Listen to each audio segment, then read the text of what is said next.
જય Hind. Only for study ચેનલમાં તમારા દરેક મિત્રોનું હાર્દિક સ્વાગત છે.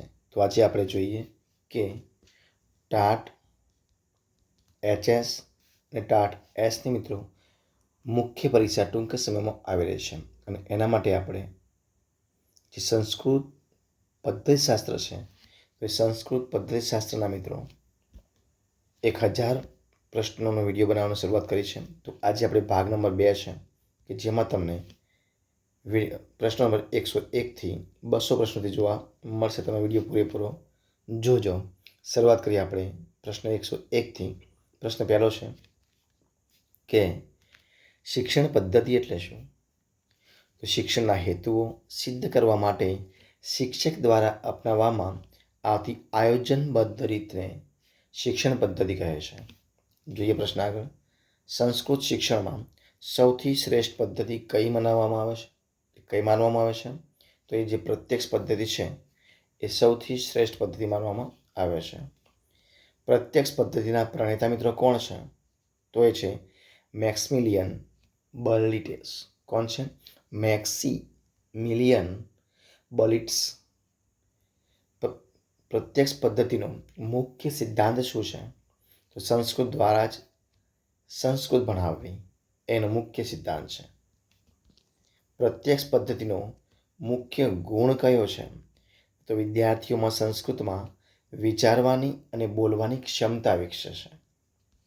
પ્રત્યક્ષ પદ્ધતિનો મુખ્ય ગેરલાભ શું છે?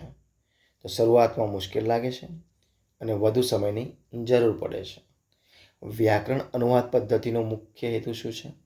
તો વ્યાકરણનું જ્ઞાન અને અનુવાદની કુશળતા વિકસાવવી. વ્યાકરણ અનુવાદ પદ્ધતિનો મુખ્ય દોષ કયો છે? તો બોલવા અને સાંભળવાની કુશળતાનો પૂરતો વિકાસ થતો નથી. આગમન પદ્ધતિનો મુખ્ય આધાર શું છે? તો ઉદાહરણોમાંથી નિયમને શોધવો એનો મુખ્ય આધાર છે. કોનો? તો આગમન પદ્ધતિનો. નિગમન પદ્ધતિનો મુખ્ય આધાર શું છે? તો નિગમન પદ્ધતિનો મુખ્ય આધાર છે નિયમ પરથી ઉદાહરણ તરફ જવું, એટલે કે ઉદાહરણ સમજાવવું. વ્યાખ્યાન પદ્ધતિ ક્યારે ઉપયોગી બને છે? તો નવો વિષય અથવા તો સિદ્ધાંત સમજાવતી વખતે. ચર્ચા પદ્ધતિનો મુખ્ય લાભ શું છે? તો ચર્ચા પદ્ધતિનો મુખ્ય લાભ છે કે વિદ્યાર્થીઓમાં તર્કશક્તિ અને આત્મવિશ્વાસનો વિકાસ થાય છે. પ્રશ્નોત્તર પદ્ધતિના પ્રણેતા કોણ હતા? તો એ હતા સોક્રેટિસ. કોણ હતા? સોક્રેટિસ. પ્રશ્નોત્તર પદ્ધતિનો મુખ્ય લાભ શું થાય છે? તો એ થશે કે વિદ્યાર્થીઓ સક્રિય બને છે અને વિચાર શક્તિ વિકસાવે છે. કથા પદ્ધતિ ક્યાં સુધી ઉપયોગી છે? તો હિતોપદેશ, પંચતંત્ર અને રામાયણ મહાભારતના જે પાઠો છે ત્યાં સૌથી વધારે ઉપયોગી છે. નાટ્ય પદ્ધતિનો મુખ્ય લાભ શું છે? તો ભાષા, અભિવ્યક્તિ અને આત્મવિશ્વાસનો વિકાસ થાય છે. પ્રદર્શન પદ્ધતિ ક્યાં ઉપયોગી થશે? તો કૌશલ્ય અને પ્રક્રિયા શીખવામાં. સ્વાધ્યાય પદ્ધતિ એટલે શું? તો વિદ્યાર્થી સ્વયં અભ્યાસ કરીને જ્ઞાન પ્રાપ્ત કરે તે પદ્ધતિ, જેને સ્વાધ્યાય પદ્ધતિ કહેવામાં આવે છે. સ્વાધ્યાયના 2 લાભો કયા કયા છે? તો આત્મનિર્ભરતા અને આત્મવિશ્વાસનો વિકાસ થાય છે. એના પછી આપણે જોઈએ તો સંસ્કૃત શિક્ષણમાં વિવિધ પદ્ધતિઓના ઉપયોગ શા માટે જરૂરી છે? તો વિદ્યાર્થીઓની વિવિધ ક્ષમતાઓ, રસ અને જરૂરિયાતોને ધ્યાનમાં રાખીને અસરકારક શિક્ષણ આપવા માટે. સંસ્કૃત વ્યાકરણના જનક કોણ ગણાય છે? તો મહર્ષિ પાણિની. પાણિનીનો પ્રસિદ્ધ વ્યાકરણ ગ્રંથ કયો છે? તો અષ્ટાધ્યાયી. મહર્ષિ પતંજલિનો પ્રસિદ્ધ ગ્રંથ કયો છે? તો મહાભાષ્ય. યાસ્કરનું પ્રસિદ્ધ ગ્રંથ કયું છે? તો નિરોક્ત. કાત્યાયન કયા ગ્રંથ માટે જાણીતા છે? તો એના વાર્તિકો માટે જાણીતા છે. ભર્તૃહરિનો પ્રસિદ્ધ ગ્રંથ કયો છે? તો વાક્યપદીય. સંસ્કૃત ભાષાનું સૌથી પ્રાચીન સાહિત્ય કયું છે? તો એ છે વેદો છે. અને વિશ્વનો સૌથી પ્રાચીન ગ્રંથ કયો માનવામાં આવે છે? તો 4 વેદોમાંનો સૌથી પહેલો વેદ ઋગ્વેદ. વેદો કેટલા છે? તો 4 છે. અને કયા કયા? તો ઋગ્વેદ, યજુર્વેદ, સામવેદ અને અથર્વવેદ. અને એ વેદોના 6 અંગો કેટલા છે? એટલે કે વેદાંગો કેટલા છે? તો 6 છે. તો 6 વેદોના નામ કયા કયા છે? તો શિલ્પ, શિક્ષા, કલ્પ, વ્યાકરણ, નિરૂક્ત, છંદ અને જ્યોતિષ. કયા કયા છે? શિક્ષા, કલ્પ, વ્યાકરણ, નિરૂક્ત, છંદ અને જ્યોતિષ. શિક્ષા વેદાંગનો વિષય શું છે? તો શુદ્ધ ઉચ્ચાર અને સ્વર વિચાર. કલ્પ વેદાંગનો વિષય શું છે? તો યજ્ઞવિધિ અને સંસ્કારો. વ્યાકરણ વેદાંગનો હેતુ શું છે? તો એ છે ભાષાનો શુદ્ધ પ્રયોગ શીખવવો. નિરૂક્ત વેદાંગનો વિષય શું છે? તો એ છે શબ્દોના અર્થ અને વ્યુત્પત્તિ. છંદ વેદાંગનો વિષય શું છે? તો વૈદિક અને લૌકિક છંદોનો અભ્યાસ કરવો. જ્યોતિષ વેદાંગનો વિષય શું છે? તો સમય, નક્ષત્ર અને યજ્ઞના મુહૂર્તનું જ્ઞાન આપવું. એના પછી એનસીએફનું સંપૂર્ણ નામ શું છે? તો નેશનલ કરિક્યુલમ ફ્રેમવર્ક, એટલે રાષ્ટ્રીય અભ્યાસક્રમ રૂપરેખા. એના પછી એનઈપી 2020નું સંપૂર્ણ નામ શું છે? નેશનલ એજ્યુકેશન પોલિસી 2020, એટલે કે રાષ્ટ્રીય શિક્ષણ નીતિ 2020. એનઈપી 2020 મુજબ શિક્ષણનો મુખ્ય ઉદ્દેશ્ય શું છે? તો ગુણવત્તાયુક્ત, કૌશલ્ય આધારિત અને સર્વસમાવેશક અને મૂલ્યલક્ષી શિક્ષણ પ્રદાન કરવું એનો મુખ્ય ઉદ્દેશ્ય છે. એના પછી આપણે જોઈએ કે બ્લૂમના શૈક્ષણિક હેતુઓના કેટલા ક્ષેત્રો છે? તો 3 છે ક્ષેત્રો. કયા કયા? તો જ્ઞાનાત્મક, ભાવાત્મક અને ક્રિયાત્મક. જ્ઞાનાત્મક ક્ષેત્રનો મુખ્ય હેતુ શું છે? તો જ્ઞાન, સમજ, વિશ્લેષણ અને સમસ્યા ઉકેલવાની ક્ષમતાનો વિકાસ કરવો. એના પછી ભાવાત્મક ક્ષેત્રનો મુખ્ય હેતુ શું છે? તો એ થશે મૂલ્યો, વલણ, રસ અને સંવેદનાઓનો વિકાસ કરવો. ક્રિયાત્મક ક્ષેત્રનો મુખ્ય હેતુ શું છે? તો કૌશલ્ય અને કાર્યદક્ષતાનો વિકાસ કરવો. પાઠ આયોજન એટલે શું? તો નિર્ધારિત હેતુઓને ધ્યાનમાં રાખીને પાઠ ભણાવવાનું પૂર્વ આયોજન કરવું. પાઠ આયોજન શા માટે જરૂરી છે? તો શિક્ષણને સુવ્યવસ્થિત, સમયબદ્ધ અને અસરકારક બનાવવા માટે. પાઠ આયોજનના મુખ્ય સોપાનો કયા કયા છે? તો પ્રસ્તાવના, હેતુ, વિષયવસ્તુનું નિરૂપણ એટલે કે પ્રસ્તુતિકરણ, પ્રવૃત્તિ, પુનરાવર્તન, મૂલ્યાંકન અને ગૃહકાર્ય. એકમ આયોજન એટલે શું? તો એકમ આયોજન એટલે એકમના તમામ પાઠોનું પૂર્વ નિયોજિત અને ક્રમબદ્ધ આયોજન. એકમ આયોજનનો મુખ્ય લાભ શું છે? તો સમયનો યોગ્ય ઉપયોગ થાય છે અને હેતુઓ સરળતાથી આપણે સમજાવી શકીએ છીએ. ત્યારબાદ એકમ આયોજનનો ગેરલાભ કયો છે? તો વધુ સમય અને પૂર્વ તૈયારીની જરૂર પડે છે. સંસ્કૃત શિક્ષકનો સૌથી મહત્વનો ગુણ કયો છે? તો વિષય વસ્તુનું ઊંડું જ્ઞાન એ સંસ્કૃત શિક્ષકનો મહત્વનો ગુણ છે. આદર્શ સંસ્કૃત શિક્ષકમાં કયા ગુણો હોવા જોઈએ? તો એને વિદ્વતા હોવી જોઈએ, ચારિત્ર્ય, ધીરજતા, સર્જનાત્મકતા, શિસ્ત અને સંવાદ કૌશલ્યનામાં હોવું જોઈએ. શિક્ષણમાં પ્રેરણાનું મહત્વ શું છે? તો વિદ્યાર્થીઓમાં શીખવાની ઉત્સુકતા અને રસ વધે છે. મૂલ્યાંકન એટલે શું? તો વિદ્યાર્થીની પ્રગતિ, સિદ્ધિ અને ક્ષમતાનું માપન કરવાની પ્રક્રિયા. રચનાત્મક મૂલ્યાંકન એટલે શું?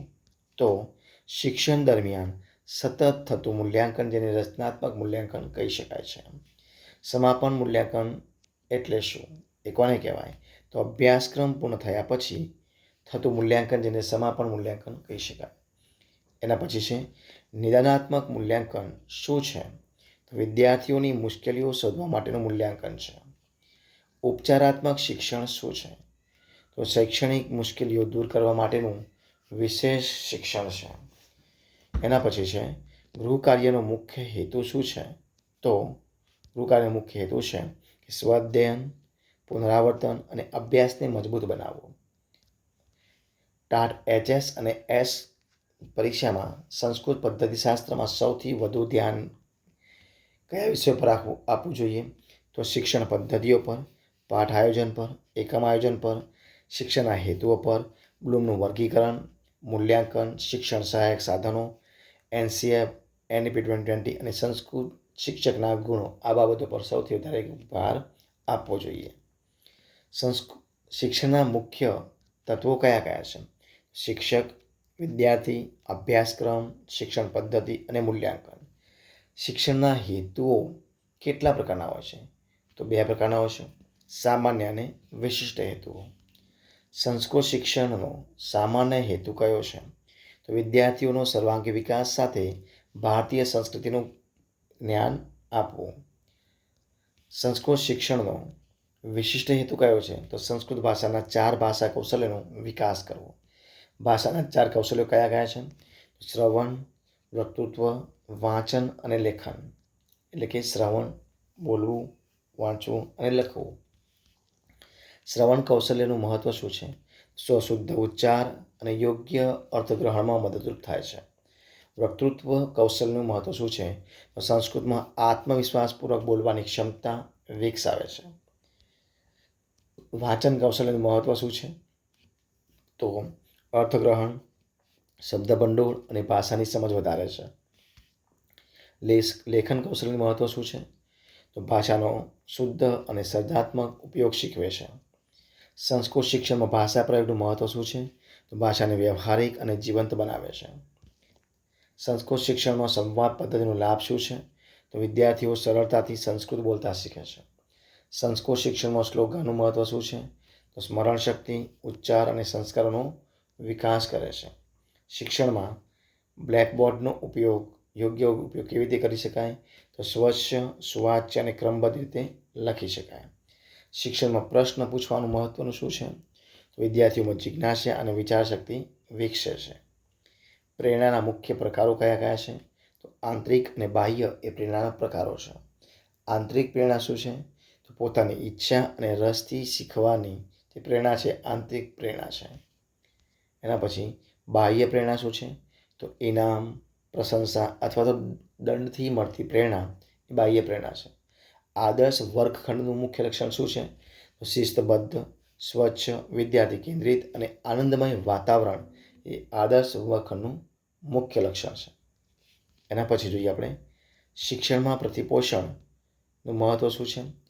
તો વિદ્યાર્થી પોતાની ભૂલો સુધારી વધુ સારી રીતે પ્રગતિ કરી શકે છે, એનું મહત્વ છે. ટાટ HS પરીક્ષામાં ટૂંકા પ્રશ્નો કેવી રીતે મિત્રો લખી શકાય? તો સ્પષ્ટ, મુદ્દાસર, પરીક્ષાલક્ષી અને જરૂરી કીવર્ડ સાથે 2-3 વાક્યમાં જવાબ લખી શકાય. એના પછી શિક્ષણ મનોવિજ્ઞાન એટલે શું? તો શિક્ષણ અને અધિગમ સાથે સંબંધિત માનસિક પ્રક્રિયાઓનો અભ્યાસ એટલે શિક્ષણ મનોવિજ્ઞાન. અધિગમ એટલે શું? તો અનુભવ અને અભ્યાસથી વર્તનમાં થતો પ્રમાણમાં કાયમી ફેરફાર. પરિપક્વતા એટલે શું? તો ઉંમર અને શારીરિક માનસિક વિકાસથી થતો સ્વાભાવિક વિકાસ. અધિગમને અસર કરતા મુખ્ય પરિબળો કયા કયા છે? તો બુદ્ધિ, પ્રેરણા, રસ, પર્યાવરણ, આરોગ્ય અને અભ્યાસ. તે બધા આપણે આગળ જોઈએ. બુદ્ધિ એટલે શું? તો નવી પરિસ્થિતિમાં યોગ્ય નિર્ણય લઈ સમસ્યાનો ઉકેલ લાવવાની ક્ષમતા. સ્મૃતિ એટલે શું? તો શીખેલી બાબતોને યાદ રાખવાની અને જરૂર પડે ત્યારે પુનઃ સ્મરણ કરવાની જે શક્તિ છે એને સ્મૃતિ કહી શકાય. પ્રત્યક્ષીકરણ એટલે શું? તો ઇન્દ્રિયો દ્વારા પ્રાપ્ત માહિતીનો અર્થબોધ એટલે પ્રત્યક્ષીકરણ. ધ્યાન એટલે શું? તો કોઈ એક વિષય પર મનને એકાગ્ર કરવું એને ધ્યાન કહેવાય છે. સંસ્કૃત શિક્ષણમાં ધ્યાનનું મહત્વ શું છે? તો યોગ્ય સમજણ, સ્મરણ અને અધિગમ માટે આવશ્યક છે. પછી આપણે આગળ જોઈએ કે NEP 2020માં સંસ્કૃત વિશે શું જણાવાયું છે? સંસ્કૃતને ભારતીય જ્ઞાન પરંપરાની મહત્વપૂર્ણ ભાષા તરીકે પ્રોત્સાહન આપવામાં આવ્યું છે. ત્યારબાદ NEP 2020 મુજબ શિક્ષણનું સ્વરૂપ કેવું હોવું જોઈએ? તો સર્વગ્રાહી, કૌશલ્યલક્ષી, અનુભવ આધારિત અને વિદ્યાર્થી કેન્દ્રિત હોવું જોઈએ. NCFનું મુખ્ય કાર્ય શું છે? અભ્યાસક્રમ અને શિક્ષણ પ્રક્રિયા માર્ગદર્શક પ્રમાણે માળખું પૂરું પાડવું. મૂલ્યલક્ષી શિક્ષણ એટલે શું? તો નૈતિકતા, સદાચાર અને માનવ મૂલ્યોનો વિકાસ કરતું શિક્ષણ એટલે મૂલ્યલક્ષી શિક્ષણ કહી શકાય. ત્યારબાદ આપણે આગળ જોઈએ કે સંસ્કૃત શિક્ષણમાં મૂલ્યલક્ષી શિક્ષણનું મહત્વ શું છે? તો વિદ્યાર્થીઓમાં સત્ય, અહિંસા, કરુણા અને શિસ્ત જેવા ગુણો વિકસાવે છે. શિક્ષણમાં ICTનો અર્થ શું છે? તો માહિતી અને સંચાર ટેકનોલોજીનો શિક્ષણમાં ઉપયોગ કરવો. સ્માર્ટ ક્લાસનો મુખ્ય લાભ શું છે? તો શિક્ષણને દ્રશ્ય, રસપ્રદ અને અસરકારક બનાવે છે. સતત અને સર્વગ્રાહી મૂલ્યાંકન એટલે કે CCE શું છે? તો વિદ્યાર્થીના સર્વાંગી વિકાસનું સતત મૂલ્યાંકન કરવું. સંસ્કૃત શિક્ષણમાં શૈક્ષણિક પ્રવૃત્તિઓનું મહત્વ શું છે? તો એ થશે ભાષા કૌશલ્ય, નેતૃત્વ અને આત્મવિશ્વાસનો વિકાસ કરવો. ફરીથી જોઈએ આપણે કે ટાટ HS અને Sની પરીક્ષામાં સંસ્કૃત પંડિતશાસ્ત્ર માટે સૌથી મહત્વના વિષયો કયા કયા છે? તો શિક્ષણ પદ્ધતિઓ, પાઠ આયોજન, એકમ આયોજન, મૂલ્યાંકન, બ્લૂમનું વર્ગીકરણ, NEP 2020, NCERT શિક્ષણ મનોવિજ્ઞાન અને સંસ્કૃત શિક્ષણના ગુણો આ મહત્વના એ વિષયો છે. ત્યારબાદ આપણે જોઈએ કે ટાટ HS પરીક્ષામાં સફળતા મેળવવા શું કરવું જોઈએ? તો નિયમિત પુનરાવર્તન, જૂના પ્રશ્નપત્રોનો અભ્યાસ, મુદ્દાસર નોંધો અને સતત લેખિત પ્રેક્ટિસ કરવી જોઈએ. તો આ હતા આજના આપણા 101થી 200 સુધીના પ્રશ્નો. નેક્સ્ટ વિડીયોમાં આપણે 201થી 300 પ્રશ્નો જોઈશું. વિડીયો પૂરેપૂરો જોવા બદલ ખૂબ ખૂબ આભાર. Thank you. Best of luck. જય જય ગરવી ગુજરાત. જય ભારત.